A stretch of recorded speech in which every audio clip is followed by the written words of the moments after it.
Thiruvananthapuram corporation അത് 3 പേർക്കും BJPക്കായാലും കോൺഗ്രസിനായാലും CPM-നായാലും ശരിക്കും ഒരു ആവേശം തന്നെയാണ്. കോൺഗ്രസ് ഇപ്പോൾ എങ്ങനെയാണ്? കാരണം കോൺഗ്രസിനെ സംബന്ധിച്ചൊരു അഭിമാന പോരാട്ടമായിരിക്കും തിരുവനന്തപുരം കോർപ്പറേഷൻ. ഇത്തവണ അധികാരം പിടിച്ചെടുക്കുക എന്നുള്ളതിനാണ് ലക്ഷ്യം. കാരണം 970 ശേഷം ഇന്ത്യൻ നാഷണൽ കോൺഗ്രസിൻ്റെ മേയർ ഈ കോർപ്പറേഷനിൽ ഉണ്ടായിട്ടില്ല.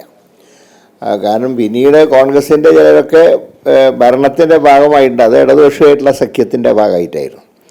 പക്ഷേ ഇന്ത്യൻ നാഷണൽ കോൺഗ്രസിൻ്റെ ഒരു മേയർ 70-71 കാലത്ത് ശ്രീ കുഞ്ഞിരാമൻ മേയറായിരുന്ന കാലത്താണ് കോൺഗ്രസ്സിന് മേയർ ഉണ്ടായത്. അതുകൊണ്ട് ഇത്തവണ ഇതൊരു ലാസ്റ്റ് ബസ്സാണ്, എന്ത് വന്നാലും പിടിച്ചെടുക്കണം എന്നുള്ള വാശിയിലാണ് ഞങ്ങൾ മുന്നോട്ട് പോകുന്നത്. എല്ലാ മാസത്തിൻ്റെയും ആദ്യ വാരത്തിൽ, പ്രത്യേകിച്ച് ശനിയാഴ്ച ദിവസങ്ങളിൽ ഞങ്ങളുടെ കോർ കമ്മിറ്റി കൂടാറുണ്ട്. മിഷൻ 25 എന്നുള്ള കോർപ്പറേഷന് വേണ്ടി മാത്രം ഒരു കോർ കമ്മിറ്റി ഉണ്ടാക്കിയിട്ടുണ്ട്. അതുമാത്രമല്ല, ഇപ്പോൾ 100 വാർഡിൽ ഞങ്ങൾക്ക് വാർഡ് കമ്മിറ്റികളായി കഴിഞ്ഞു. പക്ഷേ ഇനിയിപ്പോൾ പുതിയ വാർഡിൻ്റെ എങ്ങനെയാണെന്ന് അറിയില്ല, അങ്ങനെ വരുമ്പോൾ ചെറിയ ചില്ലറ മാറ്റങ്ങളുണ്ട്. പക്ഷേ നിലവിലുള്ള 100 വാർഡുകളിൽ ഞങ്ങൾക്ക് വാർഡ് കമ്മിറ്റികൾ നിലവിൽ വന്നു കഴിഞ്ഞു. പിന്നെ ഓരോ നേതാക്കന്മാരും സീനിയർ ലീഡേഴ്സൊക്കെ ഞാനുൾപ്പെടെ ഞങ്ങൾ 10 വാർഡ് വെച്ച് ഇതിൻ്റെ ചാർജ് എടുത്തിരിക്കുക. അപ്പോൾ ഞാൻ 10 വാർഡ് എനിക്കുണ്ട്, 10 ward MM Hasan, 10 ward VS Sivakumar, 10 ward Sarathchandra Prasad, അങ്ങനെ ആ രീതിയിൽ ലേസൺ കമ്മിറ്റിയുടെ ജില്ലാ ചെയർമാൻ 10 വാർഡ്, അങ്ങനെ 10 വാർഡ് വെച്ച് സീനിയർ നേതാക്കന്മാർക്ക്, കേരളത്തിലെ സീനിയർ നേതാക്കന്മാർക്ക് വാർഡിൻ്റെ ചുമതല കൊടുത്തിരിക്കുകയാണ്.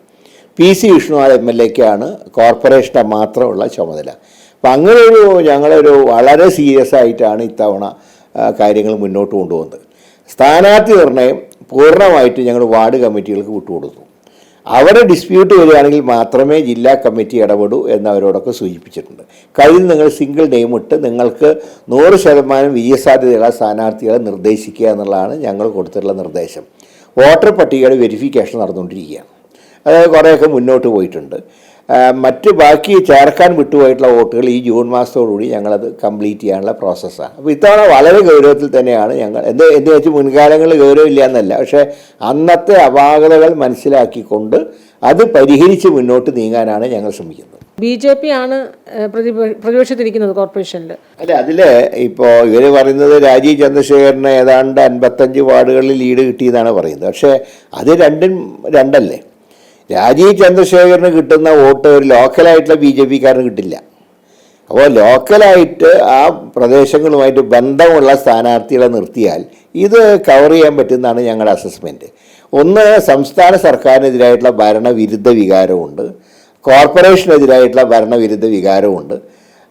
ഇത് രണ്ടും ചേർത്തുകൊണ്ട് അധികാരം പിടിക്കുക, അതാണ് ഞങ്ങളുടെ ലക്ഷ്യം. അല്ലാതെ ഞങ്ങളിപ്പോൾ ആര് തമ്മിലാ മത്സരം എന്നുള്ളതിനിപ്പോൾ പ്രസക്തിയില്ല. ഞങ്ങൾ പറയുന്നത് ഞങ്ങൾക്ക് തിരിച്ചു വരണം, അതിനുള്ള പ്രവർത്തനങ്ങളാണ് ഞങ്ങൾ നടത്തുന്നത്. ഇപ്പോൾ തദ്ദേശ ഇലക്ഷനോടൊപ്പം തന്നെ നിയമസഭയിലെ തയ്യാറെടുപ്പുകളുമൊക്കെ എല്ലാ 3 മുന്നണികളും ആ രീതിയിലാണ് മുന്നോട്ട് കൊണ്ടുപോയിരിക്കുന്നത്.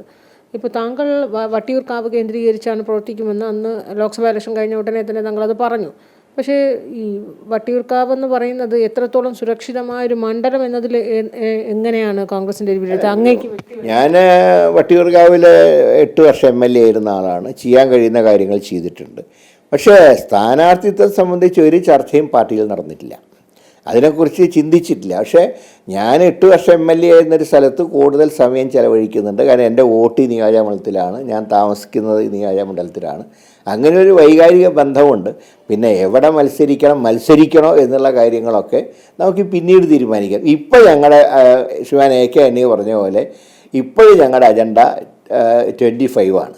അതേസമയത്ത് 26ലേക്കുള്ള വോട്ടർ പട്ടിക ഉൾപ്പെടെയുള്ള പ്രവർത്തനങ്ങൾ ഞങ്ങൾ നടത്തുന്നുണ്ട്. 25 തന്നെയാണ് ഇപ്പോഴുള്ള അജണ്ട. പക്ഷേ 25 കഴിഞ്ഞാൽ ഉടനെ വളരെ 1-2 മാസം കഴിയുമ്പോൾ 4 മാസത്തെ ഡിഫറൻസേ ഉള്ളൂ, ഞങ്ങൾക്കറിയാം. അതുകൊണ്ടാണ് പറഞ്ഞത് 26നുള്ള വോട്ടർ പട്ടിക ഉൾപ്പെടെയുള്ള സംവിധാനങ്ങൾ ഞങ്ങൾ ഒരുക്കുന്നുണ്ട്.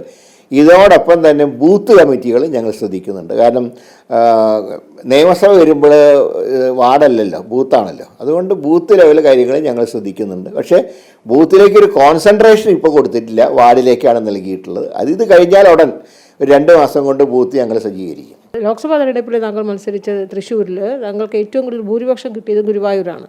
അതുകൊണ്ട് തന്നെ ഇത്തവണ 2026 ഒരു പക്ഷേ ഗുരുവായൂർ വട്ടിയൂർക്കാവിനേക്കാൾ കുറച്ച് സുരക്ഷിതമായ മണ്ഡലം ഗുരുവായൂരാണ് എന്ന രീതിയിൽ ചില ചർച്ചകളൊക്കെ ഉയരുന്നുണ്ട്. അല്ല, അതിൽ ഗുരുവായൂർ ഞങ്ങൾ സ്ഥിരമായിട്ട് മുസ്ലിം ലീഗാണ് UDFന് വേണ്ടി മത്സരിക്കുന്നത്. അതുകൊണ്ട് തന്നെ ടോപ്പ് പ്രയോറിറ്റി അവർക്ക് തന്നെയാണ്. പക്ഷേ മറ്റു കാര്യങ്ങളെക്കുറിച്ച് ഇപ്പോൾ ചർച്ച ചെയ്തിട്ടില്ല. സീറ്റുകൾ, ചില വാർത്തകളൊക്കെ ഉണ്ട്, സീറ്റുകൾ വെച്ച് മാറുന്ന അങ്ങനത്തെ ഒരു ചർച്ചയും നടന്നിട്ടില്ല. പിന്നെ സ്വാഭാവികമായിട്ടും ഏറ്റവും പ്രതികൂല സാഹചര്യത്തിൽ എനിക്ക് ലീഡ് തന്ന നിയോജകമണ്ഡലത്തിനോടൊരു സ്നേഹമുണ്ട്, അതില്ലാന്ന് ഞാൻ പറയുന്നില്ല. പിന്നെ ഗുരുവായൂരപ്പൻ്റെ ആസ്ഥാനമാണ്, ഏറ്റവും കൂടുതൽ മൈനോറിറ്റി വോട്ടുകൾ, അത് പ്രത്യേകിച്ച് മുസ്ലിം ലീഗ് ഒക്കെ പ്രവർത്തിച്ചതിൻ്റെ ഫലമായി കോൺഗ്രസും തോളോട് തോൾ ചേർന്ന് പ്രവർത്തിച്ചപ്പോഴാണ് എല്ലാ പ്രതികൂല സാഹചര്യങ്ങളെ അതിജീവിച്ചുകൊണ്ട് 7000-ൽ പരം വോട്ടിൻ്റെ ലീഡ് കിട്ടിയത്. പക്ഷേ ഞാൻ പറഞ്ഞത് നിയമസഭ വരുമ്പോൾ ഇപ്പോൾ അത് ലീഗിൻ്റെ കയ്യിലാണ് ആ സീറ്റ്. മറ്റു വിഷയങ്ങളെക്കുറിച്ചൊന്നും ചർച്ച ചെയ്തിട്ടില്ല. ലീഡർക്ക് ഗുരുവായൂരപ്പനോടുള്ളൊരു സ്നേഹമൊക്കെ മലയാളികൾക്കൊക്കെ എത്രത്തോളം മനഃപാഠമാണെന്ന് നമുക്കറിയാം. അപ്പോൾ ലീഡർക്ക് ശേഷം മകനും ആ ഗുരുവായൂരപ്പനോടുള്ള ഒരു സ്നേഹം ആ രീതിയിൽ കാണിക്കുമോ? അല്ല, ഗുരുവായൂരപ്പനോടുള്ള ഭക്തി എല്ലാ കാലത്തും ഉണ്ടല്ലോ. കാരണം ഈ രാഷ്ട്രീയത്തിനേക്കാൾ ഉപരിയായിട്ട് ഒരു സംതൃപ്തമായിട്ടുള്ള ജീവിതം, സംതൃപ്തിയുള്ള കുടുംബജീവിതം, അതൊക്കെയാണ് ദൈവത്തിനോട് പ്രാർത്ഥിക്കുക. അല്ലാണ്ട് എന്നെ MLA ആക്കണം, MP ആക്കണമെന്നോ ഞാൻ ഇന്നുവരെ ദൈവത്തിനോട് പ്രാർത്ഥിച്ചിട്ടില്ല. കുടുംബത്തിൽ സ്നേഹവും സാഹോദര്യവും ഉണ്ടാവണം, സമാധാനം ഉണ്ടാവണം. അത് ദൈവം സഹായിച്ച് ഇപ്പോഴുണ്ട്.